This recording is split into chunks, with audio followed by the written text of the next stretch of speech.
Before you start adding projects and tasks, it helps to think about structure.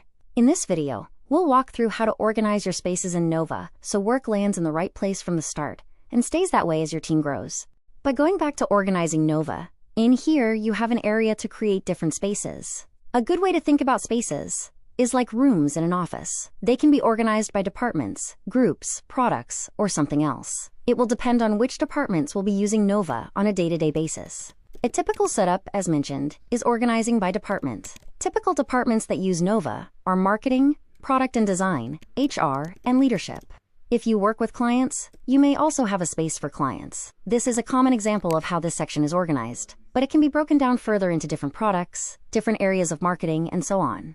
You can change it later and move work around to reorganize if you find a better way. Now, for each space, it is often a good idea to check the preferences right here. Once you do, you can start getting work done. Your next project, product feature, strategy, or client. Don't overthink the structure.